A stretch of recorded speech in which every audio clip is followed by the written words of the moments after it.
What's going on, everyone? Welcome back to another episode of the Leave Your Ego at the Door podcast. I am your host, Andrew, and joined, as always, by Lalo Rodriguez. Hello, everyone. South Florida's hottest stand-up comedian and mobile detailing ceramic coating professional. And future dad to a third daughter, dude. Future dad to a third daughter. When I just, it's just a joke. I'll preface it like that, but I said it's the last thing you need is more female energy in the house, But it's a beautiful thing, no matter which way you slice it. I was super, super stoked that our second little one was a boy. Mm-hmm. I feel like every guy wants, a son, I know. It's like, should I keep trying and end up with like 6 girls? Yeah. And then you're like, oh my Lanta, what did I do? But yeah, dude, parenthood is a trip, Yeah. It really is. This it would makes be you the grow first. up. Yeah. I think for me, what it did was it made me be extremely conscious of my time, Yeah. be more tactical in business. And in one way, shape, or form, it actually made me less scared to like ask for what I was actually worth. Wow. Which is a interesting thing to come from being a parent, right? But you are responsible for other people, and it's up to you to provide for them. So, Yeah. Dude, you know what? Yes, you're absolutely right.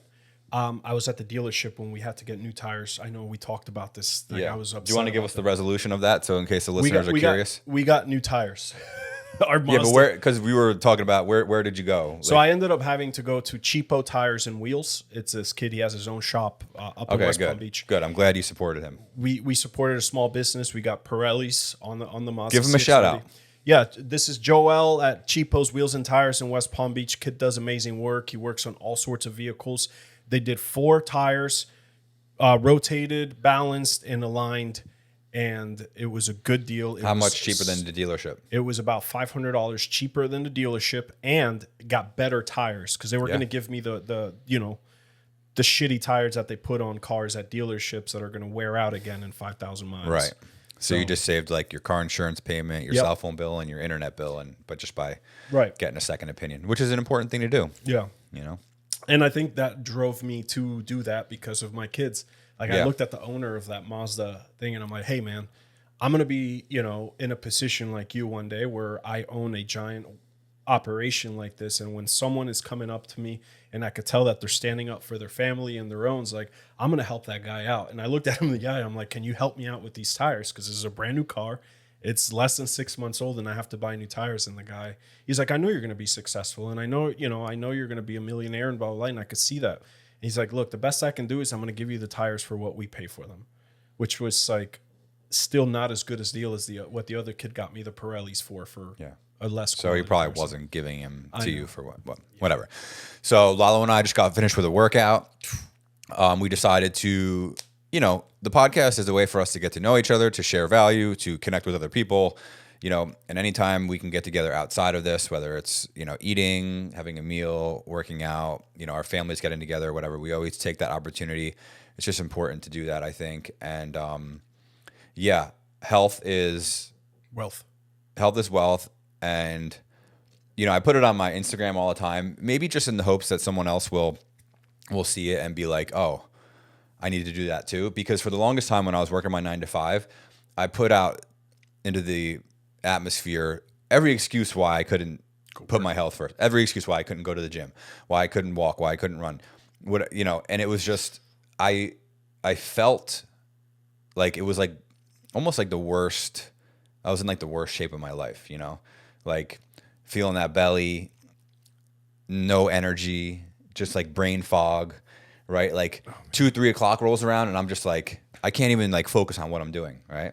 Yeah. And now with the small shift, it's just the exact opposite. So I always put it on my Instagram and I'm like, look, I do this before I do anything else, Granted, I wake up at 6, I do some light work, right? I organize, get ready for my day, get the kids fed, get them to school, right? And then I go right to the gym. So before I'm doing any focused work or anything that's like super important, like I know that I need to work out first. Dude, it's so true because like even nowadays, I'm consistently going, exercising is like, I would say, so for those of you that haven't listened, I guess before, I'm sure we talked about this very, very beginning, that I have, like, I wake up super early and I do all of these things ahead of the day, and it does help. And I guess to really prove that it does work is there's times, like, for example, not last week, but the week before, where it rained, I didn't go to the gym at 5 a.m. I didn't do my morning routine. And I'll tell you, dude, I was starting to go into like dark places, not like dark in that sense, but like I was just getting weak and soft and just kind of like rolling around in my own shit, just being a little bitch. Yeah. And I started blaming like external things as to why I was feeling that way, rather than like, no, dude, you just lost that structure and that discipline for a couple of days. And that's all it took for me to like completely fall off the rails. And I still struggle with that on the weekends, where like the weekends, because it's not structured the same, because I'm not going to go to work after my workout. So on like Saturdays and Sundays, I don't set an alarm for 4 a.m. or 3:30 in the morning. I don't wake up right away and go straight to my meditation and my yoga and my journaling. I just kind of like, I'm like, all right, I got all day to go to the gym whenever I want. And I do like that. I like having that freedom that like when I find a spot, I can just go to the gym and take my time. Whereas in the mornings, I'm like, I have to be at the gym at this time and I have to be done by this time. So when you lose that structure, like even this morning, dude, it started creeping up on me. Like my alarm did go off at 4 o'clock this morning, but I was like, I'm not working today. I'm going to go and hopefully go to the gym with Andrew and then record the podcast. And I was just really like in my head, I'm like, God, I really hope we go to the gym because I'm not going right now. And we did. Yeah. So, and I feel good. The alarm thing, Suresh fucked me up because he said like, wake up at 1. I'm just kidding. Not even that. It was the fact that like, if you do this one thing, you're going to be ahead of like 90% of the world. Oof. And it's like, you just don't hit the snooze button.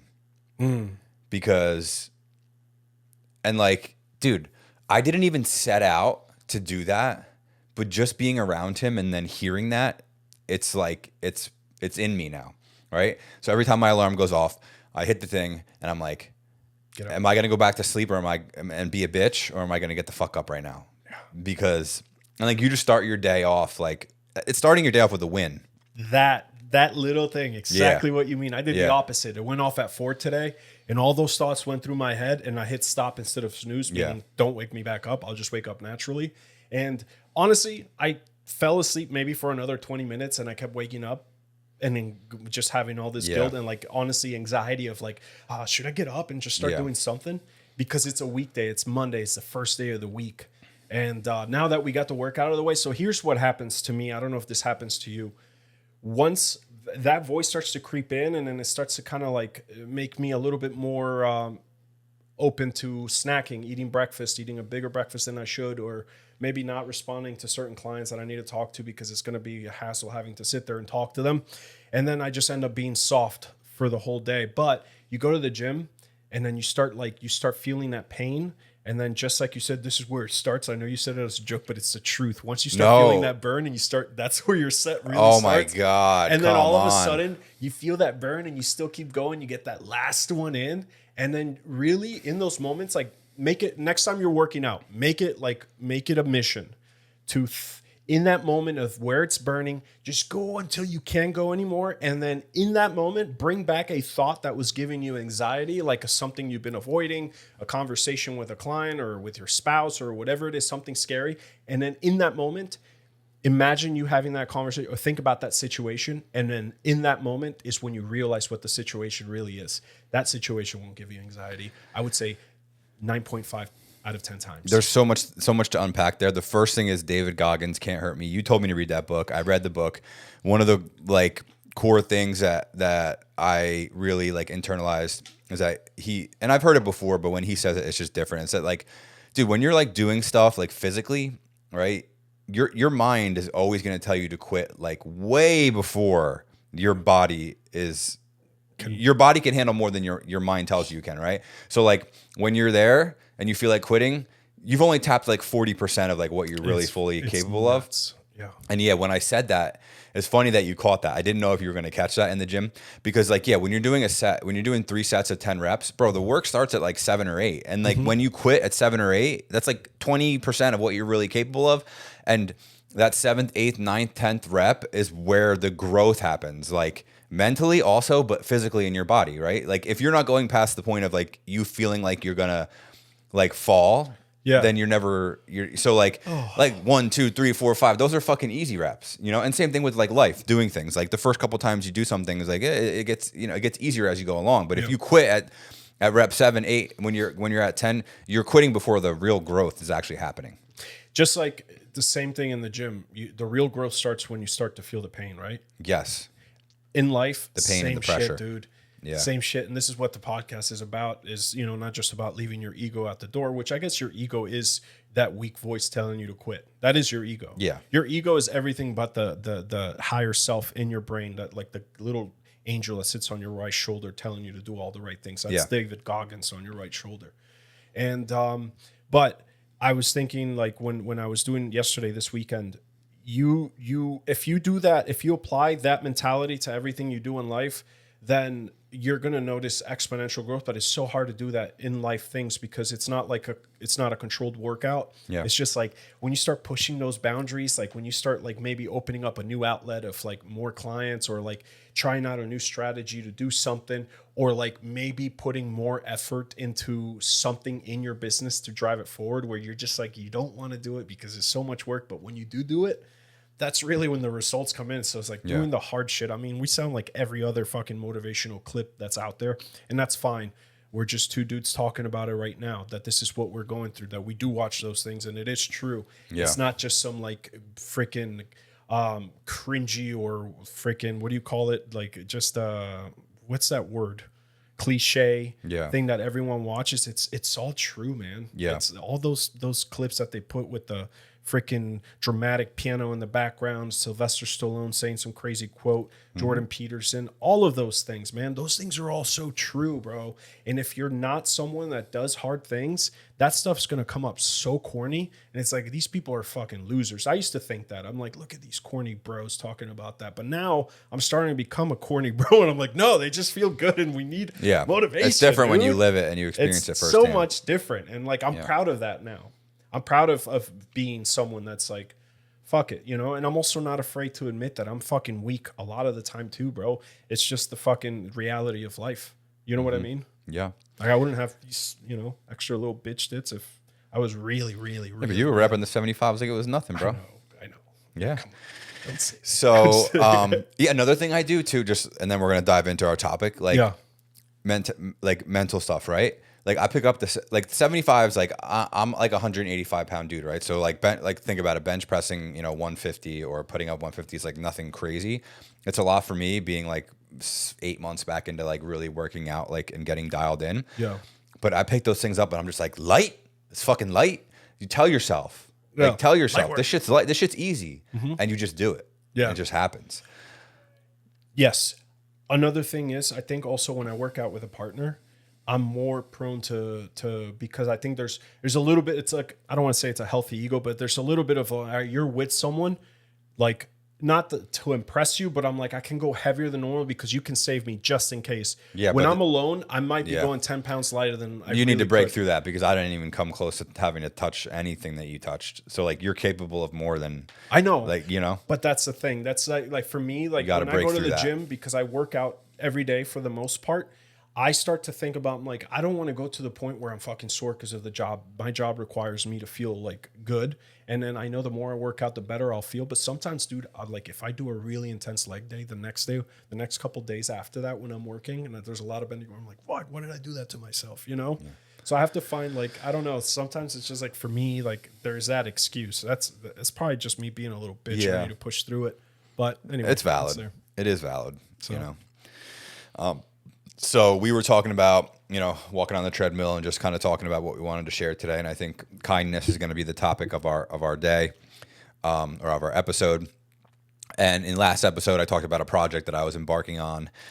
And we went to the Bahamas for 4 days to document a young lady with cystic fibrosis who was paddling in a big event alongside of hundreds of other paddlers from the Bahamas to Lake Worth Pier. And due to some weather and some unforeseen circumstances, we weren't able to complete the paddle. Still went there and documented everything that I had to do. We're going to return next year to complete the film. But kindness was just, it was just all over. Like it was just in my face that whole trip, because the whole event was, it's a fundraising for a foundation that raises awareness for cystic fibrosis, right? So that's like the core message of the film, and what we were doing is creating awareness and spreading the message. But you know, the people there that were doing the paddle, not all of them had CF, but they were raising money for the foundation, which brings awareness to people who do and gives them medical help and assistance and all that stuff. So everybody there pretty much volunteers. You know, they volunteer their time, their energy to raise money for the foundation. So like everybody there is a volunteer, right? So it's just like everybody out of the kindness of their heart and for the goodness of the event and the foundation volunteers their time and energy to raise money and to make this thing happen. And, you know, a lot of times we just take everything so like lightly and for granted, like our health, things like that. And you just forget that there's so many people out there that are fighting battles that you have no idea. It's sad, man. It is sad. You know, there's kids like I have two beautiful, healthy kids. Thank God. You know, there are kids who spend days and weeks and months in the hospitals getting treatments and just to maintain a good quality of life. And it's, you know, it's sad. But being able to use my career and my path and all that stuff to shine light on that type of stuff is like, it's just so rewarding, you know, and like truly that's like, and we talked about it in the last one, I just manifested it, right? I was like, I want to create some narrative work, some storytelling work. I want to, you know, do a documentary, right? And this project came and it was like, just everything aligned so perfectly. It was like the narrative work that I wanted to do. I love the beach and the ocean. So we were on boats and boards and all that stuff in the ocean for, you know, I'm snorkeling and I'm underwater and I'm filming, like just so beautiful, right? So it combined that with the storytelling, with a good message for a cause, following an individual who is defying the odds and not letting adversity, you know, allow her to limit herself to doing certain things, right? Like if the paddle happened, you know, it was taking off on a paddleboard in the Bahamas at midnight in the pitch black to paddle 80 miles across the ocean from the Bahamas to Lake Worth Pier. So just stepping on the board and starting that journey alone is like overcoming adversity, breaking through fear, into the unknown, all these things, right? That normal people just don't do, you know? Yeah. And I think that kindness wraps into all that. And like, I was just so grateful that I was able to be a part of it. And we got some awesome stuff. And next year we'll complete the film. But I think kindness is one of those things that you just have to remember to do. And you mentioned just like, you know, being a good person. And I know you'll share your story that you wanted to share about your experience with it. But then I also talked about, you know, the YouTube stuff, right? And like filmmaking in general and like not gatekeeping on certain things has been a super important part of my journey, right? I was sharing an email with you that somebody sent to me just like saying like, hey dude, like, because I always think that I'm not doing anything special, right? But the bottom line is that there are so many people out there who want to walk the path that I'm walking, but they're just afraid and they don't know how to take the steps. There's that guy who's working the 9 to 5 who is super passionate about filmmaking and wants to make a living creating videos, but is just scared because he has to provide for a family or has a mortgage or whatever, doesn't want to take that leap. But there are steps that I can share with that person that I took that I know will help them along the way. And that's what I do with my YouTube, is that I just film whatever I'm doing with my phone. I put it together in a free editing software and I slap it up. It's not anything like, it's not crazy production value. It's not like super high-end. I just film with my phone. I share what I'm doing. And then when people comment, I say, hey, look, here's what I'm doing. If they ask a question, I'll answer the question. And then I'll say, look, if you want help, if you want to talk to me, like just send me a message, like hit me up on Instagram or send me an email here. And they do, like they reach out, you know? So that's special, bro. Yeah. Like, there's nothing is being taken away from you from just being that, like offering people, like, why not? Just a little message. It's just a conversation. There's so many stories out there that to be filmed anyway. They're not taking work away from you. They're not competition. It's just you're growing. You're helping other people grow because, believe it or not, and as you were saying about that guy being in a position where he's in a 9 to 5, but he wants to be doing something different. I think the majority of people that are in any industry nowadays were at one point in that position. You know what I mean? For sure. It's not just like if you're listening to this and you are in a position where you have a 9 to 5 working for something that you don't necessarily, it's not a passion, it's not something fulfilling, but there is a hobby or a passion that you want to pursue. and you just don't know how to get there, because if you were to quit your job, then you can't provide for your family. Like, listen, man, you will stay in that position until you make a change, unfortunately. And the payoff of you taking the leap to pursue the thing that's going to make you happy is going to be just like so much bigger than whatever your current situation is going to pay off in the end. Because number one, if you stay where you're at, you're not fulfilling your soul. You're not really being your true self. And then the people around you aren't getting you to see yourself expressing yourself at your full potential. And it is hard to like, I know it's easier said than done, and it sounds crazy, but like, it just takes doing it. You did it. I did it. Yeah. We're guys that have been in that position, man. It's it's all timing. It's all just trusting a process and just fucking going for it. If you care about it enough, I promise you. Look, I know that I always look at the camera and I said, I promise you. And I said this in that other clip before, just take a chance. I promise you, if you help yourself, your higher power, or if you don't believe in God, whatever is, there's going to be an energy, okay? There's going to be a law that if you start helping yourself, the universe is going to help you too. You just have to take that leap, man. Leave that job in a good way. Don't burn bridges. I'm not telling you to just fucking say fuck it and like make your family starve, but just take the leap. Move a step forward, and then it'll come. I promise you it will come. It's just really hard to believe that it will. Yeah, technology and social media have given us an edge that wasn't existent before, right? So if you want to walk a certain path, it's as simple as finding someone who has walked that path before you and just asking them questions, or figuring out a way to get the proximity to be close to them to figure out what they did and apply the steps. Yeah. There's no, you don't have to just, like you said, like quit and take the risk and just go out. Like, there's people out there who are doing what you want to do. Find them, get close to them, and figure it out. Yeah. And and for guys like us, it's important to remember that if you're one step ahead of somebody else, you can help someone who's one step behind you.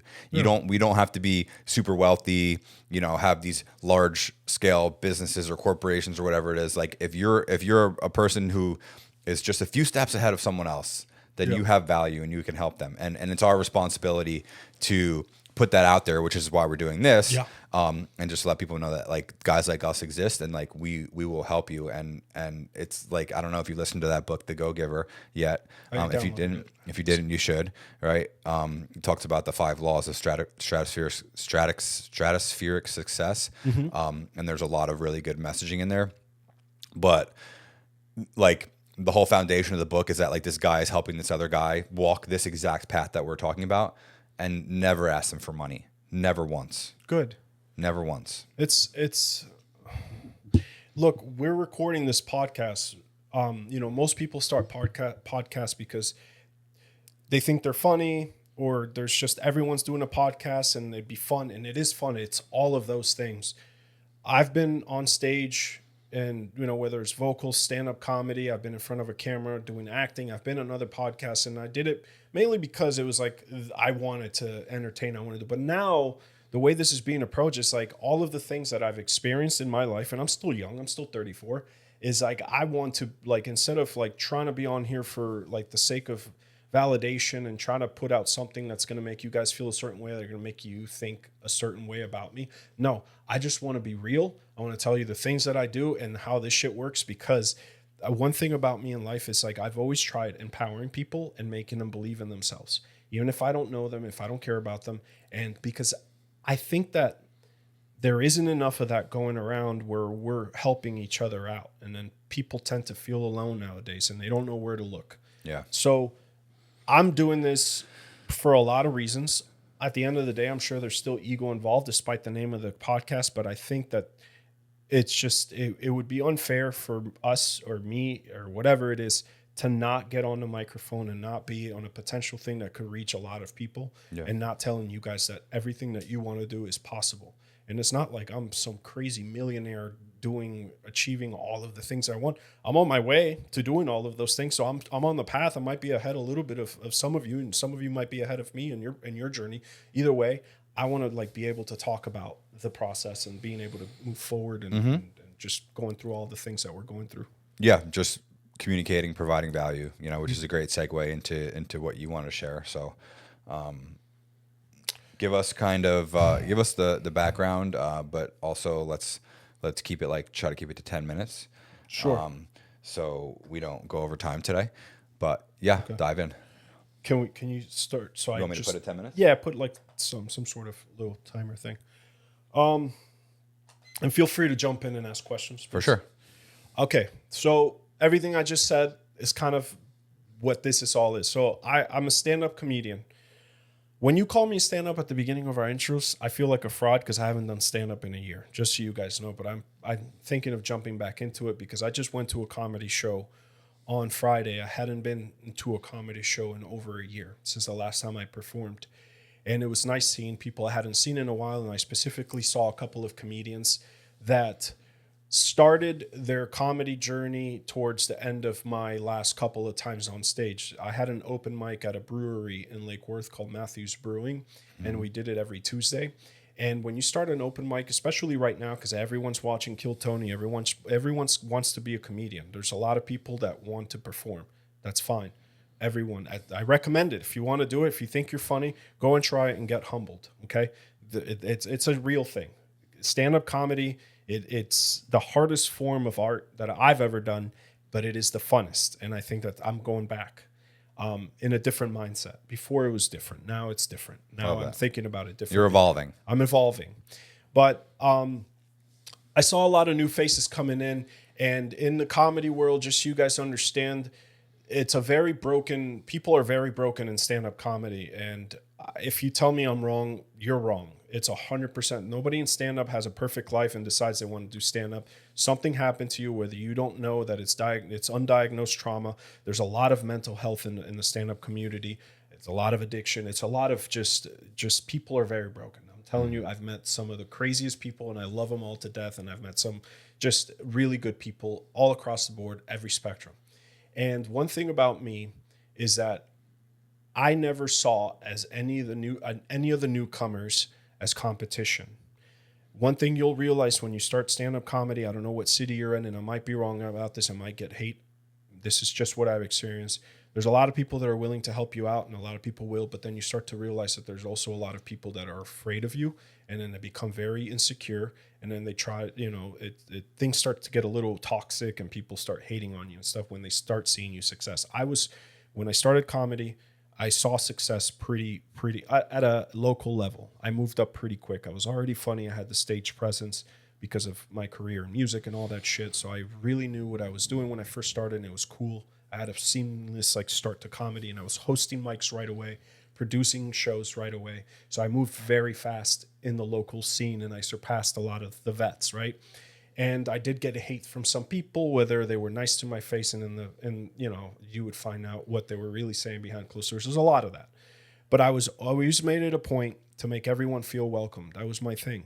And that's my thing in life. If you ever meet me, at first, you might think I'm fake, or you might think that I'm overly nice, and you might think I'm a dick because I'm as nice as I am, I'm also very sarcastic in my delivery when I talk. So you think I'm fucking being really nice to you and I'm being a dick at the same time. And it might be true, but I'm actually I have good intentions. So I was always really nice to these new guys, and I was always very encouraging, and I would always ask them to return, and I would always take a few moments to tell them how good of a set they did, or if they didn't do good, I would tell them, hey, I think you might have lost them at this, or, can't get them all. I wouldn't just go up and say great set. I would say good job for trying. Obviously, we can't win them all. I was always very open because in this industry, you'll see guys that didn't watch a dude's set. They'll get off stage and be like, hey, man, great set. It happens all the time. I was there Friday and I missed this kid's set that I hadn't seen in a while. I told him I was going to watch it. I'm like, I didn't catch your set. I'm sorry. It was awkward, but I'm like, I didn't catch your set. I know I told you I would. I got sucked into talking to people and then this happened. So I'll catch your set next time. But good job for going up on stage. Anyway, I saw a comedian I hadn't seen in a while, and he improved drastically. And I always liked this kid because he came into stand-up, and his first few times at my open mic, he did great. And usually when that happens, people get overly confident, and then they get humbled the second or third time in because they had a lot of times a new comedian will have an amazing set, and they think this is it. Then they come back the next time, no one laughs at the same exact jokes that they told last time, and they're like, what the fuck is going on? It's a very, very, very painful experience when you bomb, especially in front of your friends, because your first few times on stage, you're bringing your friends out. And it sucks when you bomb in front of your friends, and then they all start to realize that you're not that funny just yet. But I was always really kind. And this one kid would come out, and it's a funny story because him and I met probably 3 years prior to him coming into the comedy mic that I was running. He would bring his girlfriend to a comedy open mic when I first started. And he told me a while ago, he's like, dude, I was so jealous of you because my girlfriend thought like you were really funny and you guys went to high school together, and I thought she just wanted to fuck you, and I was really insecure, and you were so nice, and I thought you were just doing that to like get, my girlfriend's attention. But then I realized as I was talking to you that this is just who you are. And then he came back to comedy like years later. He expressed that that's how he felt about me a while ago. He's like, and you're just a nice person. And I'm sorry that I hated on you. You had no idea that I hated on you. So there was like this weird backstory that I didn't know him and I had beef, And I appreciated him telling them, like, no, man, like it's all love, whatever. It's like, this is a real thing. It's not an act. I just want people to, when they come to my open mics, I want them to feel welcome. Because if you go to certain open mics, there's hosts that like, will try to like, I mean, I don't want to say his name. I've done comedy. If he watches this, I'm talking about you, bro. But like, you try to see if people's jokes are on Google to see if they're a fraud. That you're insecure and you need to stop doing that. Almost every premise is going to be on Google or Reddit. It's just going to happen. Some people are going to be able to tell a joke. And if you're like, hey, man, it's word by word, you should maybe look into a different joke. That's another thing. People will find out if you're doing the set. Anyway, going back to this kid, and his name is Ryan Panucci, the kid I'm talking about right now. He told me I could say his name, and we'll talk about this with him maybe one day. But he came up to me, going back to the story, I'm sorry I'm talking in circles. This is probably going to be a mess to like try to chop up. And I saw him, I said, hey, man, you really improved, and I'm really proud of you. And also your demeanor is a lot different, because one thing I noticed with certain people that start comedy, they start hanging out with other comedians that are kind of miserable, and they start drinking a lot and they start getting drunk. They're not trying as hard. And then you watch them kind of like start hating on other comedians. He wasn't necessarily doing that, but I did notice his like excitement towards the last couple times I saw him wasn't there. And he told me, he's like, you know what? He's like, I am happier now. And I'm like, I love what I do.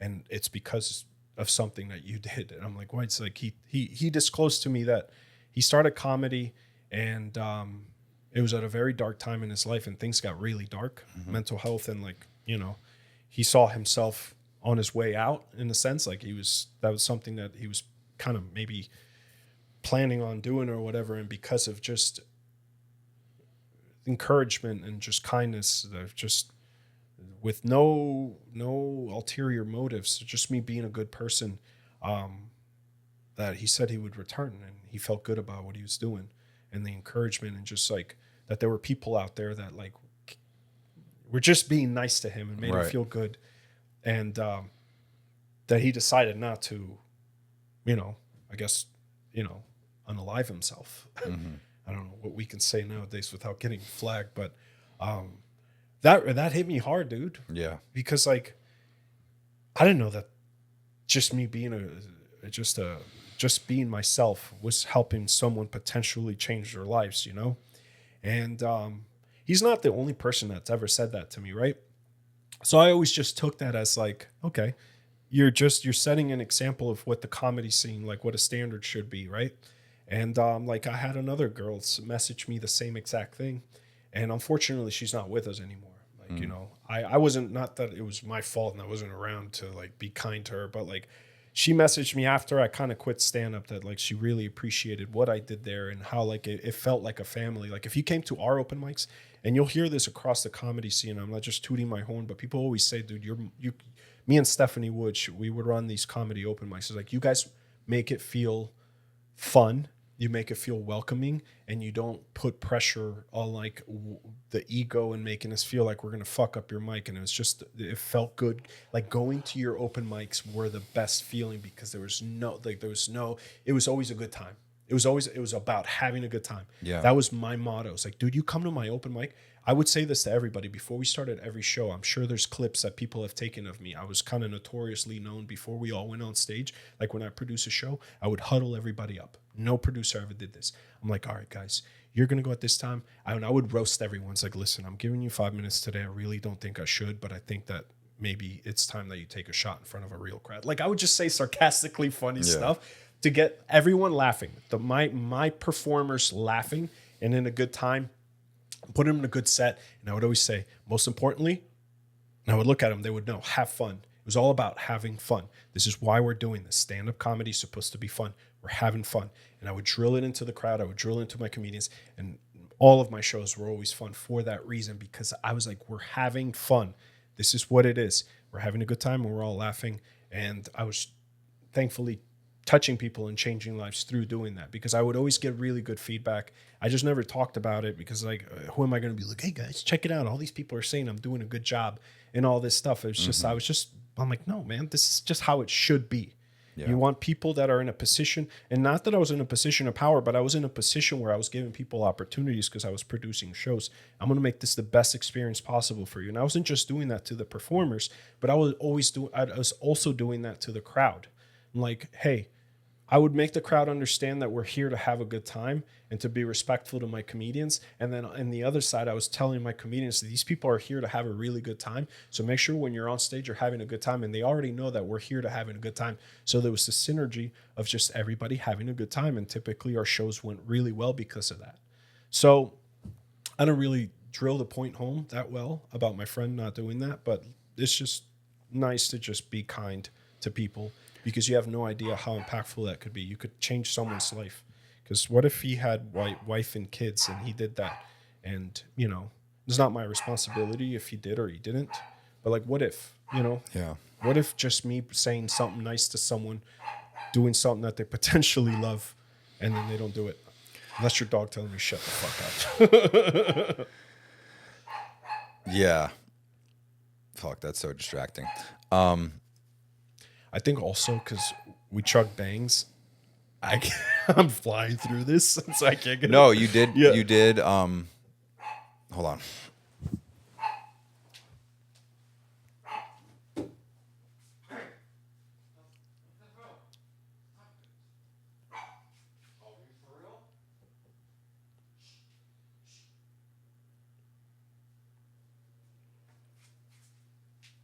Pattern interrupt. It's all good. That's a pattern interrupt. We'll just cut that out. Okay, you did drill the point home, and I think it ties into exactly what I was saying, is that everyone's fighting a battle that you don't know much about. Being kind goes a long way, and I think more people need to practice that. And it also goes back to, like, what I was sharing about, like, connecting with people on YouTube that I don't really know, is like just kindness in general, just sharing your knowledge, being a good person. It all it's full circle, you know. It's full circle and it's easy. Yeah. It doesn't cost anything either. Right. So last episode, or the episode before, I don't know which one it was, I gave the assignment of putting in your neighbor's trash cans on the next trash day. Oh, yeah. So let's give everyone an assignment at the end of this episode, based upon the topic of kindness and what we just shared. Yeah. Why don't you give our viewers an assignment? I have an assignment for you. Be kind and encouraging. So today, just one assignment to a total stranger, or even someone on your, like, social media that's going for something that they want to do. Give them words of encouragement. Just be really, really encouraging, and making sure that they go for the things that they want to go for. Yeah. Sometimes you just need that one voice that's outside of your head to tell you that, like, hey, I believe in what you're doing, and I see you, and it's gonna work. Just keep going. Just keep going. You know, it's so easy to do, and also, like, you have no idea how long of a way it goes when you message someone that you haven't talked to on Facebook, or so you see someone on Facebook, because we all have friends on Facebook that are going for something. Just message that person, even though they barely know you, and just tell them, hey, I think you're doing a really good job, and it's inspiring that you do that, and you should keep going. That, dude, that'll light a fire under anyone's ass, man. Let me give an example, and then we'll wrap this up, right? Yeah. So I connected with a guy months ago, or probably years ago now, who was another wedding filmmaker, right? We worked together on a wedding. We stayed in touch. We work on jobs here and there. He's always connecting people, referring people, giving kind words. He's the perfect embodiment of what we're sharing, right? And I posted a little clip of us in the Bahamas, and he's like, this is exactly what he said. He said, keep leading by example of what people can do. I'm sure lots of young videographers are fueled watching your adventures and your accomplishments, bro. So, like, something like that it probably took him 15 seconds to type that out, But what that does for me is so much broader than just him typing the message. It's so much bigger, right? So, and he knows that like I just went full time in January, and that he sees that the work that I'm putting in, and it's just little messages like that. So if you see someone who's putting in the work and they're trying to do something, be supportive, be encouraging, be kind, and it can have an incredible, large impact.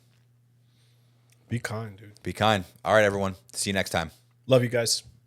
Peace.